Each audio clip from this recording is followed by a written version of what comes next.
Next topic. This is subtracting polynomials. Alright, subtracting polynomials is right next to adding polynomials. It can be very, very simple. There is one complication that will be new. So I still have these items in parentheses. Okay? I can't just drop the parentheses this time because I'm subtracting. Now remember what I said before? Subtracting is the same as adding the opposite. So, for instance, if I had another example, so disregard this for a moment. Let's say I had an example where I'm doing 3 minus 4, okay? Subtracting is the same as adding the opposite, okay? What I could say instead would be 3 plus negative 4. So instead of subtracting 4, I'm adding the opposite, which is negative 4, okay? This is the same idea here. I would get the same answer. If I put this in my calculator, I should get negative 1. If I have 3, and I'm going to add 3 negatives, the positives and negatives cancel out, and whatever's left over is what you have. So I'll have 1, negative 1 left over. Alright?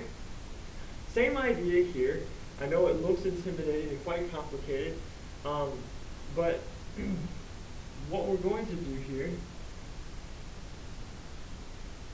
is I'm going to rewrite this equation where I'm adding a negative. Alright, so this is going to be 6y squared plus 8y to the 4th minus 5y. Okay, no changes there. Plus negative 9y to the 4th minus 7y plus 2y squared. Okay, now I'm going to draw a line here because these are two separate problems over here. Now, when I make this polynomial negative, I make every single term change signs. Alright? I'm going to do the opposite of every term because I'm adding the opposite. Alright? So let's try this. When I make all of these opposite, I can then drop the parentheses. Alright? So I have 6y squared plus 8y to the 4th minus 5y. And I'm going to make all three of these terms opposite. So this is now, so it was positive 9y to the 4th, it is now negative 9y to the 4th. Okay? It was negative 7y, it's now positive 7y. It was positive 2y squared, it's now negative 2y squared. Now I can add them just like I did when I was adding polynomials. Alright? Combining like terms. 6y squared, negative 2y squared. Alright, 6 minus 2, that's 4y squared. Nice. Alright, 8y to the 4th minus 9y to the 4th, so that would be negative 1y to the 4th. Okay, you can put the 1 or not put the 1, it means the same thing. Alright, so I have 5y, so minus 5y plus 7y, that leaves me plus 2y. And I am done with this equation. Okay? Alright, let's try one more.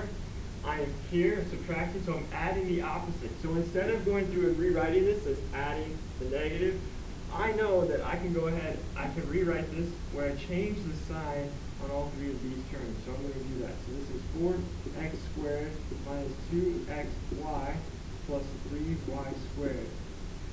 Now this xy, it's just two variables being multiplied together, and I don't know what either one of them are. So that, in essence, is its own separate thing. I can't combine it with anything else because I can't separate these two that are already together through multiplication. Alright, so minus negative 3x squared, that's going to be plus 3x squared because I'm subtracting. Minus xy, that's going to be plus xy. Minus positive 2y squared, that's going to be minus 2y squared. And now I just combine my like terms. Alright, so 4x squared with negative 2y squared, I can't do that. They're different variables. But here's the 3x squared. So we're going to have 7x squared minus 2y xy plus xy. So that gives me minus xy. Because minus 2 plus 1. And then I'm going to have plus 3y squared minus 2y squared. That gives me plus y squared. And we're done. Okay? I can't combine anything else.